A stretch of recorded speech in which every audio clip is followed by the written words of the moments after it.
नमस्कार दोस्तों, विनायक क्लासेस प्रयागराज के यूट्यूब चैनल पर आप सभी का हार्दिक स्वागत है। दोस्तों, जैसा कि आप सभी को बिल्कुल पता होगा कि आज ये अपनी ईवीएस की तीसरी क्लास है। दूसरी क्लास में हम लोग परिवार के ही बारे में पढ़ रहे थे, जो कि अभी पूरा नहीं हुआ था, जिस वजह से आपको यहाँ पर आज तीसरे क्लास में परिवार के बारे में ही पढ़ना है। पहली क्लास में हम लोग ईवीएस के सिलेबस डिस्कशन के बारे में पूरी चर्चा किए थे कि आपका जो ईवीएस का सिलेबस है वो किस तरीके से स्ट्रक्चर किया गया है, यानी कि डिजाइन किया गया है, जिसके अनुसार आप सभी को पढ़ना है ताकि आप उसी के अनुरूप पढ़ करके अपनी तैयारी ईवीएस के सेक्शन में बिल्कुल बेहतर कर सके। तो दोस्तों, आज की ये क्लास आपकी परिवार के प्रकार के बारे में होने वाली है। तो दोस्तों, आप सभी लोग बिल्कुल एक पेपर और पेन अपने साथ में लेकर के बैठे, क्योंकि आपको यहाँ पर कुछ ऐसे इंपॉर्टेंट पॉइंट मिलने वाले हैं जो कि आपको पूरे यूट्यूब पर कहीं भी मिलने वाले नहीं है, और ये पॉइंट आपको सीधे एग्जाम में देखने को मिलने वाले हैं, क्योंकि ये एग्जाम पॉइंट ऑफ व्यू से काफी इंपॉर्टेंट भी हैं। तो चलिए यहाँ पर बिना किसी देरी के आज की इस क्लास को शुरू करते हैं। सबसे पहले हम लोग जानेंगे परिवार कितने प्रकार के होते हैं, क्योंकि यहाँ से आपके कई प्रश्न पूछे जाते हैं। अगर हम परिवार के प्रकार की बात करें तो परिवार के प्रकार का वर्गीकरण जो है वो महान विद्वान मैकाइवर एवं पेज के द्वारा किया गया था, जिन्होंने परिवार को दो प्रकार का बताया हुआ था। नंबर एक पर आपका आ जाता है संयुक्त परिवार, और नंबर दो पर आ जाता है आपका एकल परिवार। यानी कि परिवार दो प्रकार के होते हैं, एक संयुक्त परिवार होता है और दूसरा एकल परिवार होता है। अब यहाँ पर हम लोग जानेंगे कि संयुक्त परिवार किसे कहते हैं और ये कितने प्रकार के होते हैं, क्योंकि यहाँ से आपके कई प्रश्न भी बन जाते हैं। अगर हम संयुक्त परिवार की बात करें तो संयुक्त परिवार उसे कहते हैं जिसमें लगभग 3 पीढ़ियां एक साथ रहती हैं, जैसे उनके दादा दादी, माता पिता, चाचा चाची, विवाहित व अविवाहित बच्चे जो एक साथ परिवार में रहते हैं और सभी अपने अधिकारों और कर्तव्यों से जुड़े होने के साथ साथ अपने उत्तरदायित्वों को निभाते हैं। उन्हें ही हम संयुक्त परिवार कहते हैं। यानी कि दोस्तों, संयुक्त परिवार का अगर हम सीधा सा अर्थ समझें तो ऐसे परिवार को कहते हैं जिसमें लगभग 3 पीढ़ियां एक साथ रहती हों। अब उन 3 पीढ़ियों में उनके दादा दादी, माता पिता, चाचा चाची या फिर उनके विवाहित या फिर अविवाहित बच्चे एक साथ हो सकते हैं। अब आप देख सकते हैं कि संयुक्त परिवार के कई रूप भी होते हैं, जो कि यहाँ पर बिल्कुल एकदम विस्तृत तरीके से आपको सारी चीजें मिलने वाली है। तो आप सभी लोग बिल्कुल थोड़ा सा पेशेंस बना करके इस वीडियो को देखिए। वीडियो थोड़ा सा लंबा जरूर हो सकता है, लेकिन यदि आप परिवार की इस पूरी कंप्लीट वीडियो को देख लेते हैं तो आप यकीन मानिए कि परिवार से आपके कोई भी क्वेश्चन गलत होने वाले नहीं है। अब यहाँ पर अगर हम संयुक्त परिवार के रूपों की चर्चा करें तो यहाँ पर देख सकते हैं कि नंबर 1 पर आपका आ जाता है वंश परंपरागत संयुक्त परिवार। यानी कि ऐसे परिवार जिसमें माता पिता का विवाहित पुत्र अथवा विवाहित पुत्री साथ में रहते हो, उन्हें हम वंश परंपरागत संयुक्त परिवार कहते हैं। यानी कि आपसे प्रश्न ऐसे पूछा जाएगा कि वह परिवार जिसमें माता पिता व उनके विवाहित पुत्र अथवा विवाहित पुत्री साथ रहते हैं, उन्हें हम कौन सा परिवार कहते हैं। नंबर 2 पर आपका आ जाता है साक्रीय संयुक्त परिवार। यानी कि 2 या 2 से अधिक विवाहित युगल का एक साथ में रहना ही साक्रीय परिवार कहलाता है, जैसे कि 2 भाइयों का एक साथ में रहना।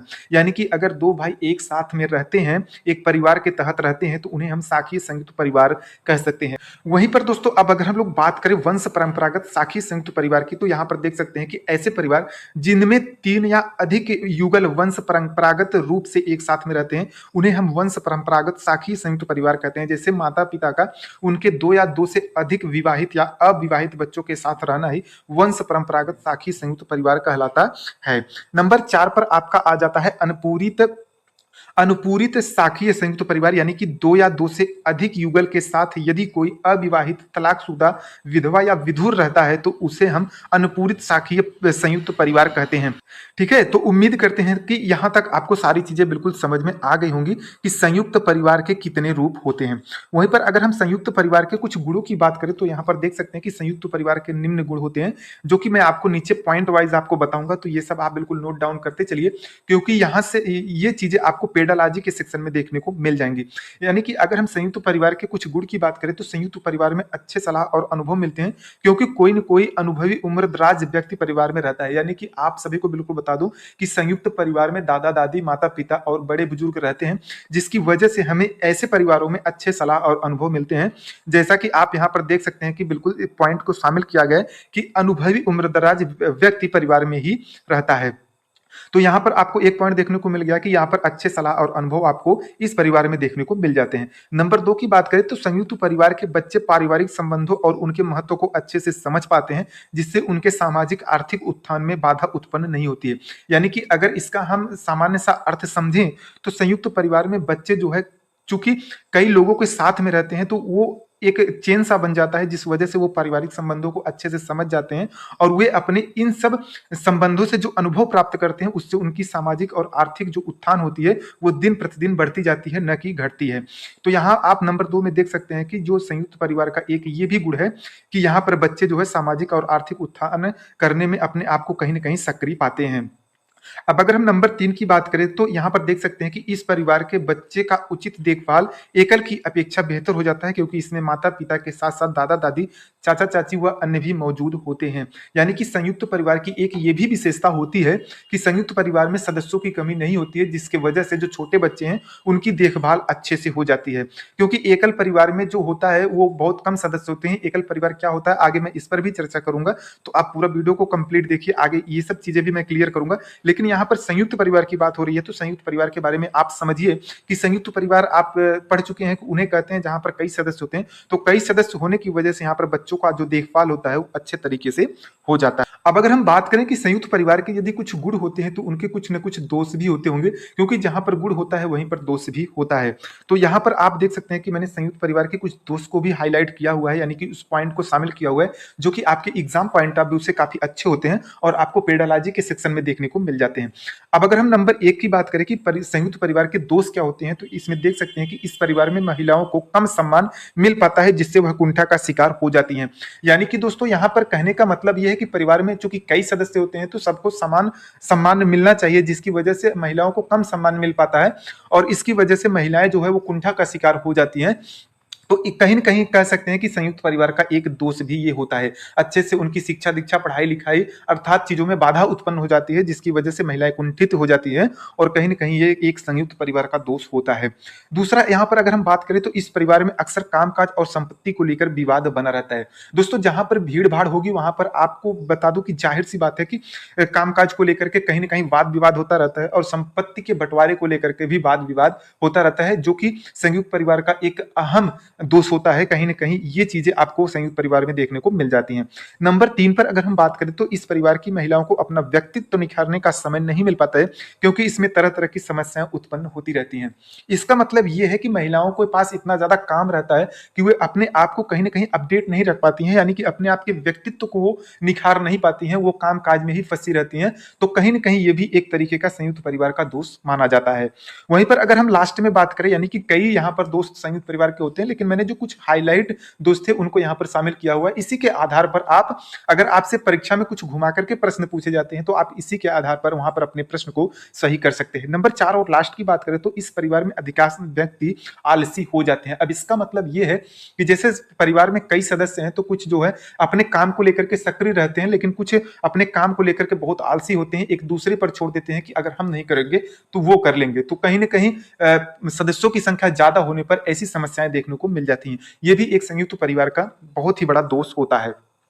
अब अगर हम बात करें एकल परिवार की, जैसा कि आपको मैंने संयुक्त परिवार बता दिया, नंबर 2 पर आपका आ जाता है एकल परिवार। एकल परिवार ऐसे परिवार को कहते हैं जिसका कि आकार तो छोटा होता है, जिसमें माता पिता व उनके अविवाहित बच्चे अपने अधिकारों व कर्तव्यों से जुड़े होने के साथ साथ अपने उत्तरदायित्वों को निभाते हैं। ऐसे परिवार को हम एकल परिवार कहते हैं। यानी कि आप समझ सकते हैं कि एकल परिवार जो होता है वो बहुत ही छोटा होता है, जिसमें माता पिता और उनके अविवाहित बच्चे होते हैं। जैसा कि आपको इस समय एकल परिवार बहुत ज्यादा संख्या में देखने को मिलता होगा। अब एकल परिवार कई प्रकार के होते हैं, यानी कि ये इनके कई विभिन्न रूप होते हैं, जो कि मैं नीचे आपको पूरा पीपीटी तैयार किया हूं अच्छे तरीके से। अगर आप इसे देख लेते हैं तो एकल परिवार से आपके कोई भी क्वेश्चन गलत होने वाले नहीं है।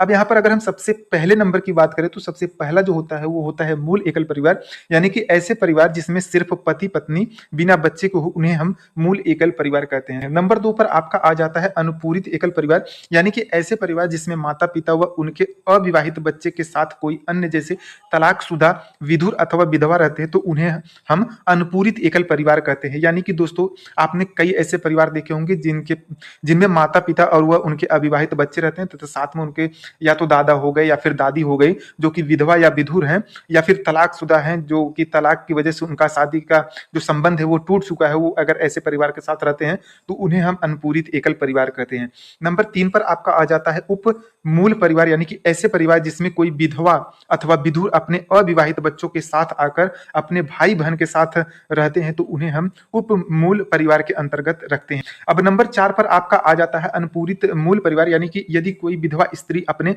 अविवाहित बच्चे और विधवा सास के साथ रह रही हो तो वह अनुपूरित मूल परिवार के अंतर्गत आते हैं। अब आपको मैं बता दूं कि यहाँ पर एकल परिवार के कुछ गुण भी होते हैं और एकल परिवार के कुछ दोष भी होते हैं, तो इन पर हम एक एक करके डिस्कस करने वाले हैं, तो वीडियो में आप पूरा लास्ट तक जरूर बने रहें। दोस्तों वीडियो आपको कैसी लग रही है ये आप कमेंट बॉक्स में जरूर बताएं, ठीक है।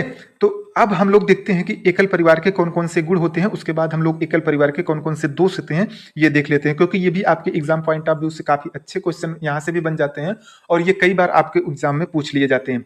तो सबसे पहले हम लोग चर्चा करेंगे एकल परिवार के गुण पर। तो एकल परिवार के जो गुण होते हैं वो निम्न प्रकार के होते हैं, जिसकी विस्तार से व्याख्या आप नीचे देख सकते हैं, यानी कि मैं आपको सारी चीजें यहाँ पर बिल्कुल बताने वाला हूँ। नंबर 1 पर अगर हम बात करें तो एकल परिवार के बच्चों की शिक्षा व्यवस्था उत्तम प्रकार की हो सकती है, यानी कि अगर परिवार में ज्यादा बच्चे नहीं होंगे तो उनकी शिक्षा दीक्षा जो है वो कहीं ना कहीं अच्छे तरीके से हो जाएगी, क्योंकि खर्चे कम लगेंगे और बच्चों की शिक्षा जो है वो अच्छी हो जाएगी। और आज के समय में आप देख रहे होंगे कि शिक्षा व्यवस्था को ही उत्तम बनाने के लिए ज्यादातर परिवार जो है वो एकल परिवार को अपनाते हैं, यानी कि वो अलग रहना पसंद करते हैं। नंबर 2 पर अगर हम बात करें तो एकल परिवार के बच्चों का भरण पोषण अच्छे तरीके से हो जाता है, यानी कि इसका मतलब यहाँ पर ये निकल कर आता है कि अगर बच्चे कम होंगे तो यहाँ पर उनका भरण पोषण भी अच्छे तरीके से हो जाएगा, क्योंकि अगर सदस्य ज्यादा होंगे तो यहाँ पर पैसों की ज्यादा खर्चे होंगे और कहीं ना कहीं सबका भरण पोषण सामान्य रूप से नहीं हो पाएगा। जबकि एकल परिवार की ये विशेषता होती है कि यहाँ पर बच्चे कम होते हैं जिनका भरण पोषण बहुत ही आसानी तरीके से हो जाता है। वहीं पर अगर एकल परिवार के कुछ गुण होते हैं तो एकल परिवार के कुछ दोष भी होते हैं जो कि निम्न होते हैं, जिसकी व्याख्या भी मैं आपको अभी बताने वाला हूं। तो यहाँ पर अगर हम एकल परिवार के दोष की बात करें तो एकल परिवार का एक सबसे बड़ा दोष ये होता है कि एकल परिवार में कोई भी बुजुर्ग नहीं होता है, जिसकी वजह से अच्छे सलाह और अनुभव से जो परिवार के सदस्य होते हैं वो कहीं ना कहीं वंचित हो जाते हैं। तो कहीं ना कहीं परिवार में एक बड़े बुजुर्ग का रहना बहुत ही जरूरी होता है, क्योंकि उससे आपकी सामाजिक और आर्थिक स्थिति भी मजबूत होती है और आपको अच्छे सलाह भी समय समय पर मिलते रहते हैं। दूसरा, अगर हम एकल परिवार के दोष की बात करें तो एकल परिवार के बच्चे जो होते हैं वो पारिवारिक संबंधों के महत्व को नहीं समझ पाते हैं और वह इससे वंचित हो जाते हैं। यानी कि जब आपके परिवार कम होंगे और वो पारिवारिक संबंधों को नहीं समझ पाएंगे तो कहीं ना कहीं वो इन सब चीजों से बिल्कुल वंचित हो जाते हैं। नंबर 3 पर अगर हम बात करें एकल परिवार के बच्चों की, तो इनके माता पिता जो है वो कामकाजी होते हैं, क्योंकि माता पिता ही परिवार में होते हैं। अगर वो कामकाज नहीं करेंगे तो बच्चों का पालन पोषण या फिर घर का खर्चा नहीं चल पाएगा, जिसकी वजह से जो माता पिता होते हैं वो तो अपने ड्यूटी पर चले जाते हैं, अपने काम करते हैं और दादा दादी रहते नहीं, जिसकी वजह से बच्चे कहीं ना कहीं दादा दादी के प्यार से भी वंचित हो जाते हैं। अगर नंबर 4 और लास्ट की बात करें तो यहाँ पर एकल परिवार संकट के समय आर्थिक व भावनात्मक रूप से असहज महसूस करता है, क्योंकि उन्हें किसी और का भी सहारा नहीं होता है। यहाँ पर दोस्तों इसका मतलब ये होता है कि अगर आप एकल परिवार में हैं और आपके ऊपर अचानक से कोई आर्थिक संकट आ गया तो आपको कहीं ना कहीं बड़े बुजुर्गों को न तो सलाह मिल पाएगा और न ही आपको किसी का सहारा मिल पाएगा। तो ये एकल परिवार का बहुत ही बड़ा दोष माना जाता है। अब दोस्तों यहाँ पर आपने एकल परिवार और संयुक्त परिवार के बारे में पूरा विस्तृत रूप से देख लिया। अब यहाँ से जो आपके क्वेश्चन बनेंगे वो आपके बिल्कुल सही हो जाने वाले हैं। अगर आपको चीजें न समझ में आई हो तो वीडियो को पूरा बैक करके आप फिर से देखिए, एक बार नहीं 2 बार देखिए, तो आपको सारी चीजें बिल्कुल क्लियर हो जाएंगी और यहाँ से आपके जितने भी क्वेश्चन बनते हैं वो सारे क्वेश्चन आपके सही हो जाएंगे। कल मैंने आपको परिवार की कुछ विशेषताएं बताई थी, जिसमें मैंने आपको जनजाति परिवारों की विशेषताएं नहीं बताई हुई थी, वो चीजें हम आज चर्चा करने वाले हैं, क्योंकि आज की पीपीटी में मैंने उसे शामिल किया हुआ है। तो यहाँ पर अगर हम कुछ जनजाति परिवारों की विशेषताओं की बातें करें तो यहाँ पर जनजाति परिवारों की कुछ निम्न विशेषताएं होती हैं जो कि निम्नवत होती हैं। नंबर 1 पर आपका आ जाता है सामाजिक स्थिति प्रदान करने का आधार, यानी कि जनजातियों में परिवार व्यक्ति की सामाजिक स्थिति को निर्धारित करने वाला सबसे महत्वपूर्ण आधार होता है। यानी कि अगर हम जैसे हमारी जो सामान्य परिवार होती है उसकी जो सामाजिक स्थिति होती है वो अपने आप होती है, यानी कि अपने से डेवलप किया जाता है, जबकि जनजातियों में जो सामाजिक स्थिति है वो उनके परिवार से निकल कर आती है, यानी कि उनसे उनके परिवार से ही उनकी सामाजिक स्थिति बनती है। यहाँ पर आप नीचे देख सकते हैं मैंने बिल्कुल विस्तार से लिखा है, क्योंकि व्यक्ति की प्रतिष्ठा और सम्मान व्यक्तिगत न होकर पारिवारिक तौर पर होती है। मैंने आपको अभी बताया कि जो सामान्य परिवार होते हैं उनकी जो सम्मान और प्रतिष्ठा होती है वो व्यक्तिगत होती है, वो अपने समाज का निर्माण कहीं ना कहीं व्यक्तिगत रूप से बनाते हैं। लेकिन जनजाति परिवारों में ऐसा नहीं होता है। जनजाति परिवारों में उनका जो सम्मान और प्रतिष्ठा होता है वो उनके परिवार के तहत आता है। अतः यही कारण है कि प्रत्येक व्यक्ति अपने परिवार की प्रतिष्ठा को बनाए रखने के लिए अधिक से अधिक प्रयत्नशील रहता है, क्योंकि यहाँ पर सम्मान उनको उनके परिवार से मिलता है, इसलिए वो अपने परिवार की प्रतिष्ठा को बनाए रखने के लिए अधिक से अधिक प्रयत्न करते हैं कि यदि उनके परिवार की प्रतिष्ठा नहीं बनी रहेगी तो समाज में वो निंदा के पात्र हो जाएंगे। तो जनजातीय परिवार की कहीं ना कहीं ये एक विशेषता होती है कि वो अपने परिवार को हमेशा प्रतिष्ठित बनाए रखते हैं। अगर नंबर 2 की बात करें तो नंबर 2 पर जनजातीय परिवार की विशेषताओं में आ जाता है सामूहिकता का आधार। यानी कि सामान्य परिवार की तरह जनजातीय परिवारों में भी सामूहिकता का आधार पाया जाता है, क्योंकि जनजातीय परिवारों की संस्कृति भी बच्चों को ऐसी शिक्षा देती है जिससे वह एक दूसरे के प्रति अपने अधिकारों और दायित्वों को पूरा कर समूह को संगठित रख सकें। यानी कि इसका मतलब ये होता है कि जो सामान्य परिवार होते हैं उनकी और जो जनजातीय परिवार होते हैं उनकी जो सामूहिकता का अधिकार है वो लगभग समान ही पाया जाता है, क्योंकि सामान्य परिवारों में भी बच्चों को सभ्यता और संस्कृति सिखाई जाती है और जनजातीय परिवारों में भी सभ्यता और संस्कृति सिखाई जाती है। हालांकि दोनों की सभ्यता और संस्कृति अलग अलग होती है, लेकिन अपनी अपनी सभ्यता और संस्कृति जो होती है, सामान्य परिवार अपनी सभ्यता और संस्कृति बच्चों को सिखाती है, जबकि जनजातीय परिवार अपनी सभ्यता और संस्कृति बच्चों को सिखाती है। अब अगर हम नंबर 3 की बात करें उत्पादन की इकाई, तो उत्पादन की इकाई से आप समझ सकते हैं कि जनजातीय परिवारों को उत्पादन की इकाई की दृष्टि से एक महत्वपूर्ण इकाई के रूप में देखा जाता है, क्योंकि इसमें परिवार के सभी सदस्य मछली मारने, खेती करने तथा अन्य साधनों से आजीविका जुटाने में लगे रहते हैं। हालांकि इसके बीच कार्यों का बंटवारा लिंग और आयु के आधार पर होता है। यानी कि दोस्तों मैं आपको बता दूं कि उत्पादन की इकाई जो जनजातीय परिवारों में होती है वो मछली मारने और खेती करने तथा अन्य साधनों से अपनी आजीविका चलाने के लिए होती है, जिसमें इनका जो काम का बंटवारा होता है वो लिंग के आधार पर होता है। हालांकि सामान्य परिवारों में जो काम होते हैं वो सभी को समान रूप से करने होते हैं, जबकि जनजातीय परिवारों में ऐसा नहीं होता है। जनजातीय परिवारों में कार्यों का बंटवारा जो है वो लिंग के आधार पर कर दिया जाता है। नंबर 4 पर अगर हम बात करें स्त्रियों की उच्च स्थिति, तो आप देख सकते हैं कि जनजातीय परिवार की एक यह विशेषता होती है कि इन परिवारों में आज भी स्त्रियों की उच्च स्थिति को अपने अधिकारों से वंचित नहीं रखा जाता है, जबकि आपको सामान्य परिवारों में ऐसा देखने को मिल जाता है आज कहीं कहीं। हालांकि अब ये चीजें तो नहीं रह गई हैं, पहले सामान्य परिवारों में स्त्रियों को उनके अधिकारों से वंचित रखा जाता था, लेकिन आज के समय में स्त्रियों को उनके अधिकारों से बहुत ही कम जगह आपको वंचित रखा जाता है। हर जगह अब उन्हें अवसर दिया जाता है आगे बढ़ने के लिए। यानी कि आप देख सकते हैं कि जो जनजातीय परिवार होते हैं वो घर की देखरेख, समारोह के आयोजन और वस्तुओं के वितरण तथा धार्मिक क्रियाओं में बढ़ चढ़ के हिस्सा लेने का काम जो है वो महिलाएं ही करती हैं। तो कहीं ना कहीं जनजातीय परिवारों की एक ये बहुत अच्छी विशेषता है कि उनके परिवारों में स्त्रियों की जो उच्च स्थिति होती है वो कहीं ना कहीं आज भी हमें प्रेरित करती है कि हमें भी उनकी तरह अपने भी परिवार में स्त्रियों को उच्च स्थिति प्रदान करनी चाहिए। अब लास्ट में आपका आ जाता है पारिवारिक वृक्ष। यानी कि दोस्तों पारिवारिक वृक्ष जो होता है वो एक तरीके का चार्ट और आरेख होता है जो कि परिवार के सदस्यों और उनके बीच के संबंधों को दर्शाता है, अथवा दूसरे शब्दों में कह सकते हैं कि परिवार को वृक्ष की संरचना में दर्शाना ही पारिवारिक वृक्ष कहलाता है। दोस्तों आप मान के चलिए कि परिवार एक वृक्ष के समान है और जिसमें उनकी टहनियां, उनकी जड़ें और उनके तना परिवार के सदस्य हैं, जिसके आधार स्तंभ पर हम सबसे वरिष्ठतम व्यक्ति अपने दादा दादी को रखते हैं। यानी कि अगर हम परिवार के जड़ की बात करें तो परिवार का जड़ जो होता है वो हमारे दादा दादी यानी कि सबसे वरिष्ठ जो सदस्य होते हैं वो होते हैं। ठीक है, तो उम्मीद करते हैं कि यहाँ तक आपको चीजें बिल्कुल समझ में आ गई होंगी।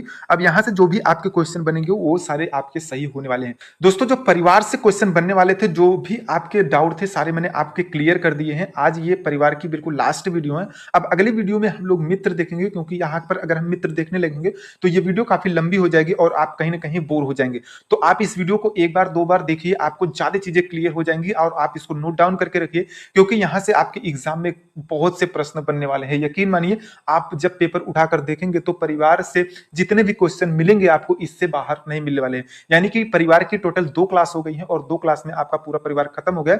अगर एक बार में चीजें आपको समझ में नहीं आती हैं तो आप 2 बार वीडियो को देखिए, आपको सारी चीजें बिल्कुल समझ में आ जाएंगी। अब कल की क्लास में हम लोग डिस्कस करेंगे मित्र के बारे में। तो कल की क्लास आपकी बहुत ही इंपॉर्टेंट होने वाली है, उसको बहुत अच्छे तरीके से मैं बिल्कुल पीपीटी को तैयार कर रहा हूं, तो कल वो आपको वीडियो देखने को मिल जाएगी।